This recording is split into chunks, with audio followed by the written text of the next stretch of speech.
ચલો next topic છે અવમંદિત સરળ આવર્ત ગતિ. ચલો એમાં પહેલો પોઈન્ટ છે અવમંદિત દોલનો સમજાવો. અવમંદિત દોલન કોને કહેવાય એની આપણે ચર્ચા કરશું. તો સરળ આવર્ત ગતિ એ આદર્શ પરિસ્થિતિ છે. સરળ આવર્ત ગતિ એ કઈ પરિસ્થિતિ છે? આદર્શ પરિસ્થિતિ છે. યાંત્રિક તંત્ર પર જ્યારે કોઈ અવરોધક બળ કે ઘર્ષણ બળ લાગતું ન હોય ત્યારે જે સરળ આવર્ત ગતિ કરે છે. બરાબર. આદર્શ પરિસ્થિતિ છે. હું કોને કહીએ છીએ આપણે? સરળ આવર્ત ગતિ એ આદર્શ પરિસ્થિતિ છે. આદર્શ પરિસ્થિતિ છે એનો મતલબ કે સરળ આવર્ત ગતિ ત્યારે શક્ય બને જ્યારે કોઈ પણ પ્રકારનું અવરોધક બળ લાગતું ન હોય. અવરોધક બળ જે છે એ 0 હોય. એટલે આપણે જે કંઈ પણ બરાબર ગતિની ચર્ચા કરી સરળ આવર્ત ગતિ બરાબર, તેમાં આદર્શ પરિસ્થિતિથી કોઈ પણ પ્રકારનું અવરોધક બળ લાગતું નથી એવી ગતિને સરળ આવર્ત ગતિ કહેવાય.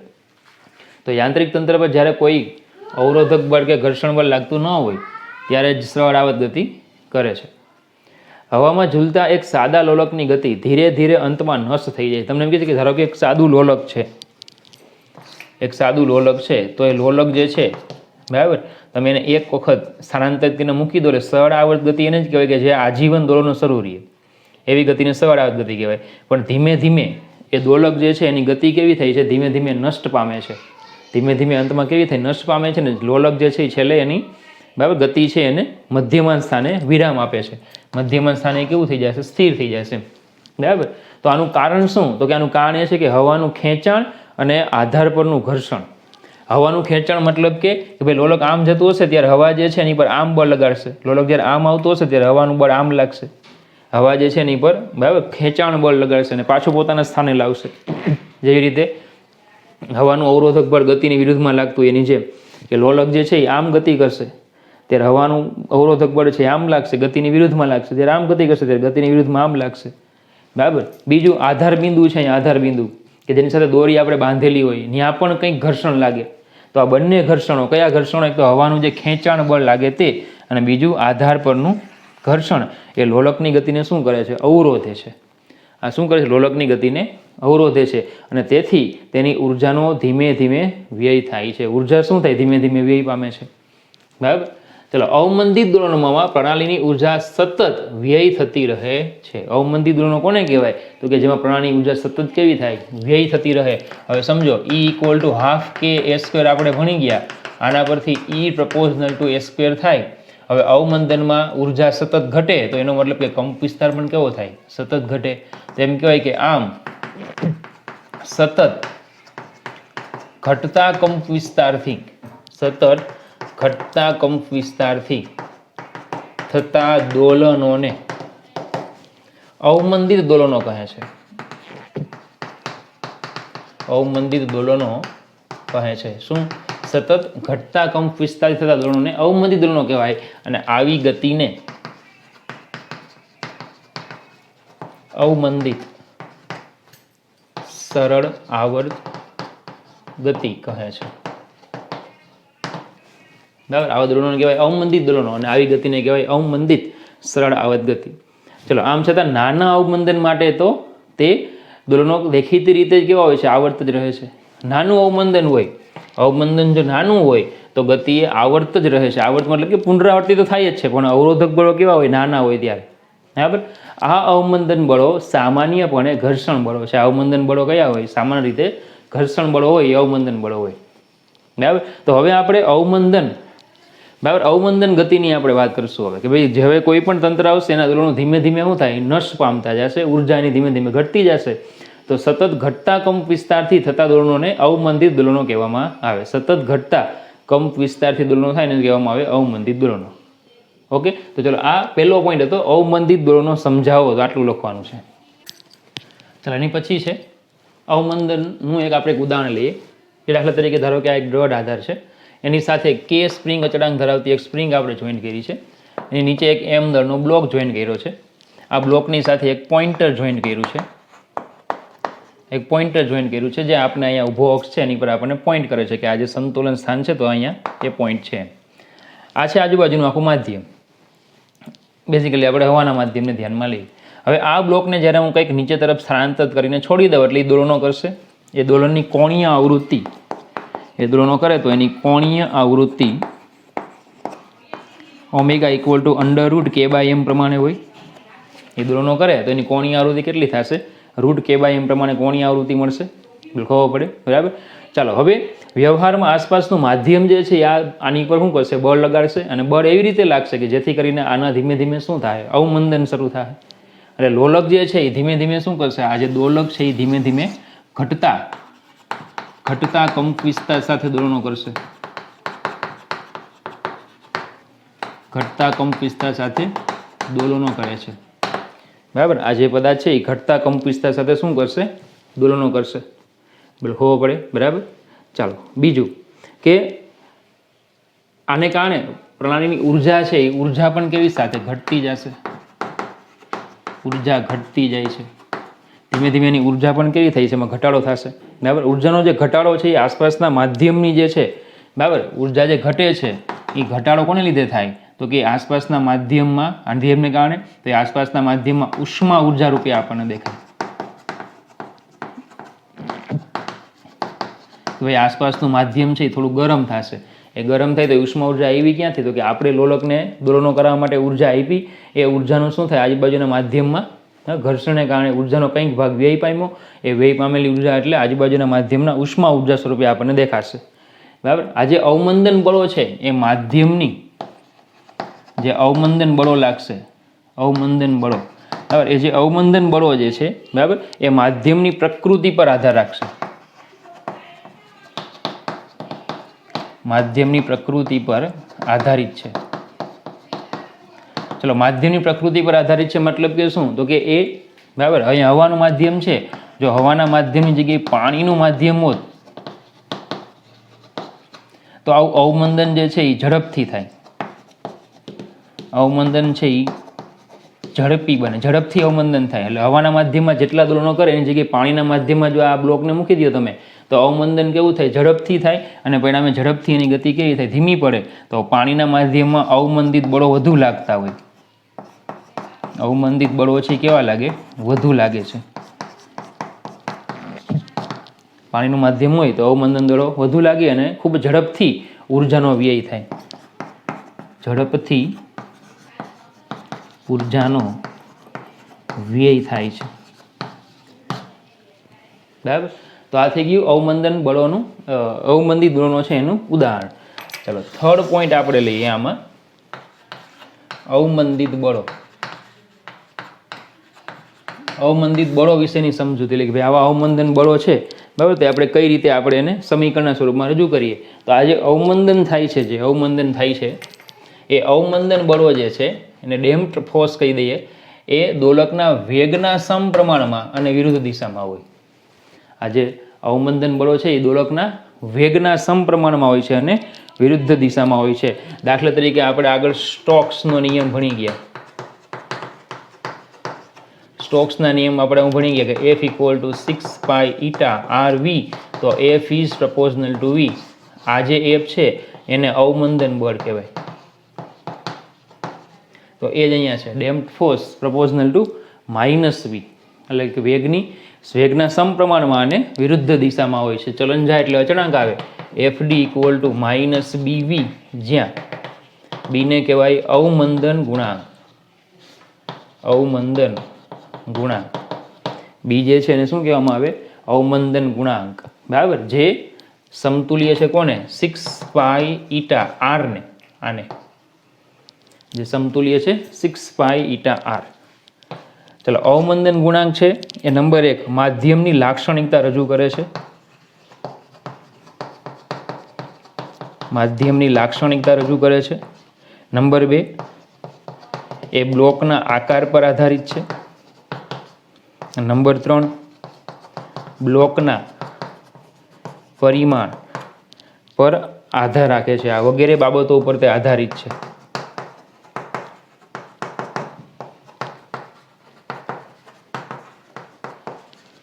તો બી જે છે, બરાબર, એ એક માધ્યમની લાક્ષણિકતા છે. માધ્યમ પર ડિપેન્ડન્ટ છે. કયું માધ્યમ છે? હવાનું માધ્યમ છે, પાણીનું માધ્યમ છે, એની પર ડિપેન્ડન્ટ છે. બ્લોક જે છે, બ્લોક એના આકાર પર આધાર રાખે છે. બ્લોકનો આકાર કેવો છે? તકતી સ્વરૂપનો આ પદાર્થ, એટલે ટૂંકમાં પદાર્થ કેવો છે? તકતી સ્વરૂપનો છે કે પછી નળાકાર સ્વરૂપનો છે? કઈ રીતે એમાં રાખ્યો છે? આ રીતે તમે રાખેલો છે કે આ રીતે રાખેલો છે, તકતી આમ છે કે આમ છે, એ બધી બાબતો ઉપર અવમંદન છે એ આધાર રાખે છે. બ્લોકના પરિમાણ, બ્લોકનું પરિમાણ કેવડું મોટું છે એની પર આધાર રાખે છે. તો વગેરે કેટલીક બાબતો ઉપર તે આધારિત છે. બરાબર. તો અવમંદન બળ એનું સૂત્ર યાદ રાખવાનું છે, FD = -BV. તો ચલો કઈ દિશામાં લાગે તો કે ગતિની વિરુદ્ધમાં. ધારો કે બ્લોક જે છે એ સ્થાનાંતરિત નીચે થાય તો અવમંદન બળ ક્યાં લાગશે? ઉપર લાગશે. FD ઉપર લાગશે. અને જો બ્લોક છે એ સ્થાનાંતરિત ઉપર થાય તો અવમંદન બળ ક્યાં લાગશે? નીચે તરફ લાગશે. જો બ્લોક છે એ સ્થાનાંતર નીચે કરશે તો અવમંદન બળ ક્યાં લાગશે? ઉપર. અને જો બ્લોક સ્થાનાંતર ઉપર કરે તો અવમંદન બળ ક્યાં લાગશે? નીચે. બરાબર. બીજું કે આ જે સમીકરણ છે એ મહદઅંશે નાના વેગ માટે યથાર્થ છે. જે સમીકરણ છે એ મહદઅંશે નાના વેગ માટે યથાર્થ છે. એટલે વેગ જો નાનો હોય તો આ સમીકરણ એપ્લાય કરે, પણ જો વેગ મોટો હોય તો આ સમીકરણ એપ્લાય કરી શકાતું નથી. કારણ કે મોટા વેગ માટે આ જે ડેમ્પ્ડ ફોર્સ છે, બરાબર, એના સમીકરણમાં v², v³ આવી બધી પદાવલીઓ આવે. બરાબર. જ્યારે આમાં શું છે? આની 1 ઘાત અને આની 1 ઘાત, એટલે રેખીય સંબંધ છે. તો એ વેગ જ્યારે નાનો હોય તો જ એપ્લાય કરી શકાય. મોટા વેગ માટે આ સમીકરણ એપ્લાય કરી શકાતું નથી. તો ચલો, આ 2 પોઈન્ટ થઈ ગયા. એક તો અવમંદનનું છે ઉદાહરણ છે તે, અને આ થઈ ગયું અવમંદિત બળ. બરાબર. ચાલો હવે આપણે ચર્ચા કરીએ છીએ એના વિકલ સમીકરણ અને એના ઉકેલ પર. ઓકે. ચાલો પછી ચોથો પોઈન્ટ છે અવમંદિત દળનો માટે વિકલ સમીકરણ મેળવી તેનો ઉકેલ મેળવો. ચલો, વિકલ સમીકરણ કોને કહેતા? આપણે આગળ તમને લખાયું હતું કે વિકલ સમીકરણ જે સમીકરણમાં 2 કે 2 કરતાં વધારે વિકલિત હોય એવા સમીકરણને વિકલ સમીકરણ કહેવાય. બરાબર. ચલો, આવું વિકલ સમીકરણ મેળવવું હોય તો પહેલાં તો તમને જે તંત્ર આપ્યું છે એ તંત્ર માટે કુલ બળનું સૂત્ર લખવું પડે કે કુલ કયા કયા બળો લાગે. તો કે જો હું આને સ્થાનાંતરિત કરીને નીચે મૂકું એટલે દોડનો કર્યા, તો આ સ્પ્રિંગનો બળ અચળાંક જો K હોય તો એક તો એમાં બળ લાગશે, પહેલું બળ લાગશે જે આપણે પુનઃસ્થાપક બળ તરીકે ઓળખીએ છીએ. Fy કહી દઉં તો -kx અથવા Fx = -kx. બોલો, આ બળ લાગે કે ભાઈ સ્પ્રિંગ જો આમ ખેંચાય, આ બ્લોક નીચે જશે, બ્લોક નીચે એટલે સ્પ્રિંગ ખેંચાય તો બોલો આ બળ છે આ દિશામાં લાગશે.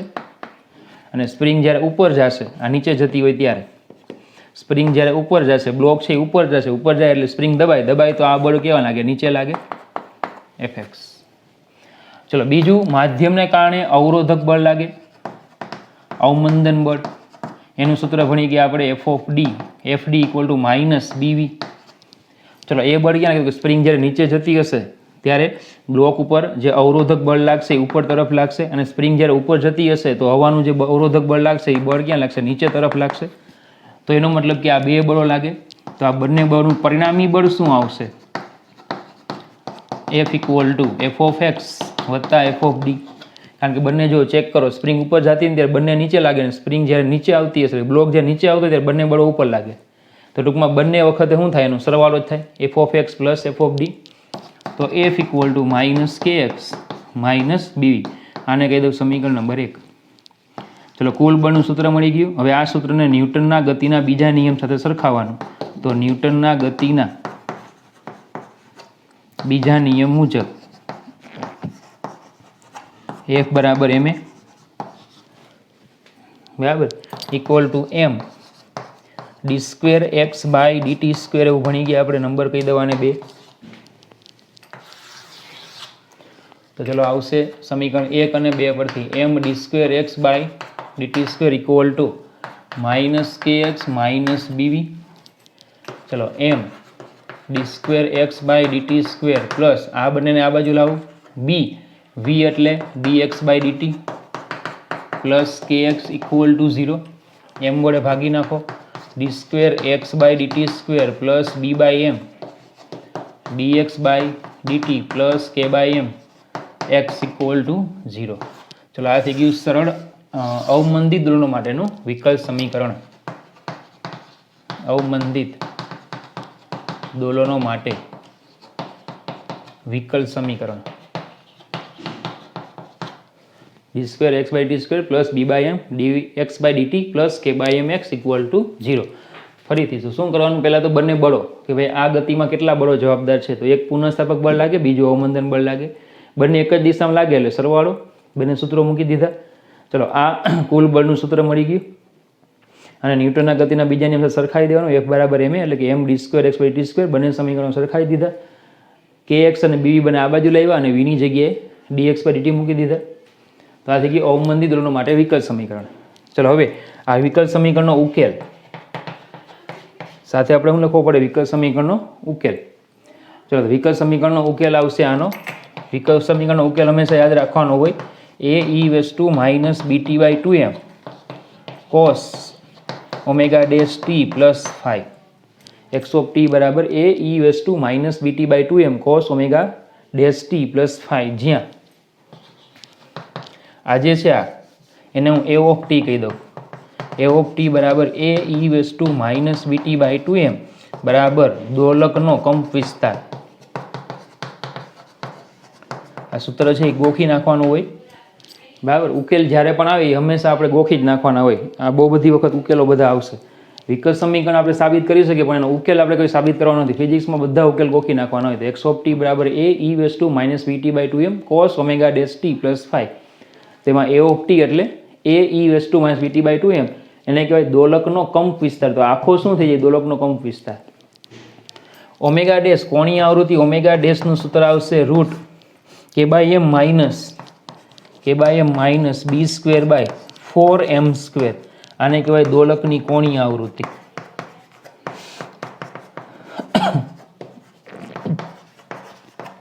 ω' એટલે √km−b²/4m². એને કહેવાય દોલકની કોણીય આવૃત્તિ અવમંદન દળનો માટે. અને જો દોલકનો આપણે આવર્તકાળ જોતો હોય તો T' બરાબર 2π/ω. ઓમેગાની જગ્યાએ ω' મૂકી દેવાના. એને કહેવાય દોલકનો આવર્તકાળ. બરાબર. ચાલો હવે સમીકરણ પરથી આપણને ખ્યાલ આવે કે આ જે x of t છે એ શુદ્ધ સરળ આવર્ત ગતિ નથી. શુદ્ધ સરળ આવર્ત ગતિ નથી કારણ કે શુદ્ધ સરળ ગતિમાં a અચળ હોય પણ આમાં a અચળ નથી. બરાબર. a of t જે છે એ ae−bt/2m છે. એનો મતલબ કે a/e⁻bt/2m થાય. તો જેમ સમય વધે જેમ છેદ વધે e⁻bt/2m છે કેવું થાય? વધતું જાય. અને આ વધે તો a of t કેવો થાય? ઘટે. કેવી રીતે ઘટે? તો કે ચર ઘાતાંકીય રીતે. ચર ઘાતાંકીય રીતે કંપ વિસ્તાર કેવો થાય? ઘટતો જાય છે. જેમ સમય વધે તેમ e એટલે એક્સપોનેન્શિયલ ફંક્શન, ચર ઘાતાંકીય વિધેય કહેવાય એને. બરાબર. એનું મૂલ્ય 2.718 e = 2.718. જેમ પાય એટલે 3.14 લઈએ આપણે. તેમાં આપણે એક અસમય સંખ્યા એનું મૂલ્ય આવે 2.718. તો x of t જે છે x of t એ શુદ્ધ સરળ આવર્ત ગતિ રજૂ કરતું નથી કારણ કે એનો કંપ વિસ્તાર છે કેવો થાય? સમય સાથે ઘટતો જાય છે. બરાબર. ચાલો આવર્તકાળ t દરમિયાન થતો આ ઘટાડો જો નાનો હોય તો ગતિ લગભગ આવર્ત છે. મતલબ કે આ ઘટાડો થાય પણ જો ઘટાડો નાનો હોય તો ગતિને આપણે લગભગ શું લઈ શકીએ? આવર્ત લઈ શકીએ. અને આ સમીકરણ પ્રમાણે જો આપણે આલેખ દોરવો હોય x of t વિરુદ્ધ t નો જો આલેખ દોરવો હોય તો ચલો પહેલા તો કંપ વિસ્તાર સમય સાથે ઘટતો જાય એટલે પહેલા આલેખ જે છે એની લિમિટ બાંધવી પડે. કંપ વિસ્તાર છે એ સમય સાથે ઘટતો જાય તો આ જે સમીકરણ છે આ જે આલેખ છે એ ae−bt/2m ને રજૂ કરે. અને પછી એમાં છે એ શું થાય? હવે સ્થાનાંતર છે એ લિમિટમાં એ રેન્જમાં ઘટતું જાય. બરાબર. અને આ phi બરાબર π/2 રેડિયન લઈને આપણે આલેખ દોર્યો છે. એટલે કે અહીંયા ખરેખર કોસ છે. કોસ હોય તો આલેખ અહીંયાથી સ્ટાર્ટ થાય પછી ઘટે પણ ફાઈની જગ્યાએ π/2 મૂકો એટલે કોસનું સાઇન થઈ જાય એટલે આલેખ અહીંયાથી સ્ટાર્ટ થયો અને ધીમે ધીમે સ્થાનાંતર કેવું થાય? ઘટતું જાય. એવું આપણને આલેખ જે છે એ રજૂ કરે છે. ચલો આ થઈ ગયું વિકલ સમીકરણ. વિકલ સમીકરણનો ઉકેલ. બરાબર. તો તમારે આ બે સૂત્રો યાદ રાખવાના છે ખાસ. તો a of t બરાબર ae−bt/2m અને ω' √km−b²/4m². બરાબર. એનો એક દાખલો આપણને આપ્યો છે. તો જ્યારે પણ અવમંદિત દળોનો કંપ વિસ્તાર કહીએ એટલે ત્યારે હંમેશા સૂત્ર આવે a of t બરાબર ae−bt/2m અને કોણીય આવૃત્તિ કહીએ તો ω' √km−b²/4m². તો આ ચોથો મુદ્દો થઈ ગયો ટોપિકનો. બરાબર. ચાલો છેલ્લા મુદ્દા તરફ જઈએ. કુલ ઉર્જા. તો એની પછી છે અવમંદિત દોલનની કુલ ઉર્જા. હવે સમજો સરળ આવર્ત ગતિ માટે એમાં આપણે કુલ ઉર્જા ભણી ગયા E equal to half K S square. તો પછી અવમંદન ગતિ જે છે, અવમંદન ગતિ, એમાં ઉર્જા E of T equal to half K S square of T લખાય. ચલો સળાવત અવમંદિત દોલનના કિસ્સામાં કંપ વિસ્તાર A E raise to minus BT by two M છે. અને અહીંયા મૂકી દો તો E of T equal to half K, ચલો A E raise to minus BT by two એમનો વર્ગ, એટલે લખાશે half K S square, half K S square એનો વર્ગ થાય ને ઈ raise to minus BT by two એમનો વર્ગ કરશો એટલે બગડો બગડો ઉડી જાય, માઇનસ બીટી બાય એમ આવશે. તો E of T equal to બરાબર half K S square E raise to minus BT by M. Half K S સ્ક્વેરને તમે ઈ પણ કહી શકો, તો E ઓફ ટી બરાબર E raise to minus BT by M. તો સમજો જેમ સમય વધે તેમ E raise to BT by M પદ છે એ કેવું થાય, વધતું જાય. તો એ પદ તો છેદમાં આવશે ને, કારણ કે માઇનસ ઘાત છે એટલે ખરેખર આને આમ લખાય E upon E raise to BT by M, એટલે છેદ કેવો થાય, વધતો જાય. છેદ વધે તો દોલકની ઉર્જા પણ કેવી થાય, ઘટતી જાય. તો આપણે ભણી ગયા કે દોલક જે છે એ ધીમે ધીમે ઘટતી ઉર્જા સાથે દોલનો કરશે, બરાબર. ચલો આ ઉર્જા પણ ચર ઘાતાંકીય રીતે ઘટે છે. કેવી રીતે ઘટે, ચર ઘાતાંકીય રીતે ઘટે છે, બરાબર. તો સમીકરણ રજૂ કરે છે દોલકની ઉર્જા છે એ ચર ઘાતાંકીય રીતે ધીમે ધીમે ઘટતી જાય છે, બરાબર. તો આપણે આ સૂત્ર યાદ રાખવાનું છે. આનો પણ એક દાખલો આપણને આપ્યો છે. E ઓફ ટી બરાબર E raise to minus BT by M. 2m હતા અને વર્ગ કરો એટલે બગડો ના બગડો ઉડી જાય, એટલે આવશે E raise to minus BT by M. ચલો હવે આપણે આગળ શબ્દ ભણી ગયા નાના દોલનો માટે. તો નાના દોલનોનો અર્થ શું થાય સમજો, કે ઓમેગા ડેશ છે ને ઓલવેઝ ગ્રેટર ધેન 0 હોવું જોઈએ. ઓમેગા ડેશ એટલે ભણી ગયા આપણે root K by M minus B square by 4m square is greater than 0. તો K by M minus B square by 4m square greater than 0. તો આવશે K by M is greater than B square by 4m square, બરાબર. તો પછી એક એક એમ કાઢો તો K is greater than B square by 4m. તો 4m કે આપણે કરીએ 4m K is greater than B square, તો બી ઇઝ લેસ ધેન, બરાબર. બી જે છે બી K 4m K is greater than B square, તો B is less than root 4m K લખાય. બી જે છે is less than root 4m K.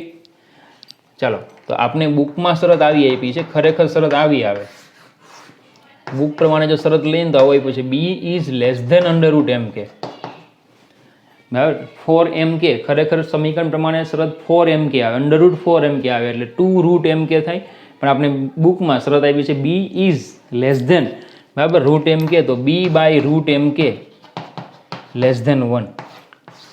તો આવા કન્ડિશનનું પાલન થાય, બી બાય રૂટ એમ કે કરવાનું, જો આ કન્ડિશનનું પાલન થાય તો એવા દોલનને નાના દોલનો કહેવાય. તો ઓમેગા ડેશ ગ્રેટર ધેન 1, તો root K by M minus B square by 4m square greater than 0, sorry greater than 0 એટલે આ પણ 0, ગ્રેટર ધેન 0. વર્ગ કરી નાખો તો એનું એ જ રહીએ. અને પેલી બાજુ લઈ ગયો, એક એક એમ ઉડાડી નાખ્યા એટલે K is greater than B square by 4m. B સ્ક્વેરને કરતા બનાવો એટલે આવશે 4m કે ગ્રેટર ધેન બી સ્ક્વેર, તો B is less than under root 4m K. તો શરત આપણે આપી છે B is less than M K root M કે, તો બી બાય રૂટ એમ કે લેસ ધેન 1. આવી કન્ડિશનનું પાલન થાય તો એને કહેવામાં આવે નાના દોલનો, બરાબર. આ કન્ડિશન પ્રમાણે પાલન થાય તો એને કહેવાય નાના દોલનો. તો નાના દોલનો અર્થ શું થાય, તો અર્થ આ રીતે છે. ચલો સેકન્ડ છે એમસીક્યુ માટે. ચલો એમસીક્યુ માટે હવે સમજો, ધારો કે આપણે આ ગતિ જે છે એ ગતિને આપણે આવું ભણી ગયા, એક્સ ઓફ ટી બરાબર A E raise to minus BT by 2m cos omega dash T plus phi. એમાં એ ઓફ ટીનું સમીકરણ ભણ્યા A E raise to minus BT by 2m. ઉર્જાનું સમીકરણ ભણ્યા એ ઓફ ટી બરાબર E raise to BT by minus BT by M. હવે જો અવમંદન ગુણાંક 0 હોય, જો અવમંદન ગુણાંક 0 હોય તો પછી એ ઈ વેસ ટુ 0 એટલે 1 cos omega dash T plus phi એવું લખાય. ચલો બીજું આમાં ઓમેગા ડેશ એટલે under root k/m minus b²/4m². આ અવમંદનવાળા સૂત્રો હતા. હવે જો એમાં બધામાં હું b બરાબર 0 મૂકી દઉં તો ચલો અહીંયા a ઓફ t થઈ જશે a, કારણ કે e⁻0 એટલે 1 થઈ જાય. ચલો e ઓફ t બરાબર e થઈ જાય, અહીંયા 0 થઈ જાય, અને omega dash equal to √k/m થઈ જાય. જો તો √k/m એટલે આપણે ઓમેગા ભણી ગયા તે સરળ આવર્ત ગતિ. તો એનો મતલબ કે આ બધા સૂત્રમાં b બરાબર 0 મૂકી દો એટલે બધા સૂત્રો આપણને કેના મળી જાય? સરળ આવર્ત ગતિના મળી જાય. તો અવમંદન જે છે b, અવમંદન ગુણાંક, એને કારણે જ અવમંદન થતું હતું. પણ જો અવમંદન ગુણાંક જ 0 હોય, અવમંદન ગુણાંક 0 હોય તો પછી fd ઇક્વલ ટુ -bv, એમાં આ 0 કરી નાખો એટલે અવમંદન બળ કેવું થઈ જાય? 0. અને અવમંદન બળ 0 હોય તો પછી આવી ગતિને શું કહેવાય? સરળ આવર્ત ગતિ. તો આખી ગતિ જે છે એ સરળ આવર્ત ગતિમાં રૂપાંતર પામી જાય. અને આ બધા સૂત્રો જે છે આપણે સરળ આવર્ત ગતિમાં ભણી ગયા. ઉર્જા એ હતી કંપ વિસ્તાર એ, દોલકનું એક્સોપ્રીમ સમીકરણ a cos ωt + phi, ઓમેગાની જગ્યાએ સીધા ઓમેગા આવી ગયા √k/m, બરાબર. ફાઈ તો જે આપણે પ્રારંભિક શરતો છે એ પ્રમાણે ફાઈ પ્લસ કે π/2 -π/2 અથવા તો 3π/2 કે 0 એવું લખી શકશું. ચલો, તો આ આખું થઈ ગયું અવમંદન સરળ આવર્ત ગતિના કુલ 5 ટોપિક. નાના દોલનનો અર્થ શું થાય તે એની સમજૂતી લીધી આપણે. અને MCQ માટે યાદ રાખવાનું કે જો b બરાબર 0 લખી નાખો તો ગતિ જે છે એ કેવી થઈ જાય? સરળ આવર્ત ગતિ બની જાય. અવમંદન ગતિ એ સરળ આવર્ત ગતિ બની જાય. બરાબર. ચાલો, તો આ એક દોલનો પૂરું થઈ ગયું, અવમંદિત સરળ આવર્ત દોલનો. ઓકે, તો નેક્સ્ટ સેક્શનમાં આપણે છેલ્લું દોલન લઈશું, પ્રણોદિત દોલનો. ઓકે.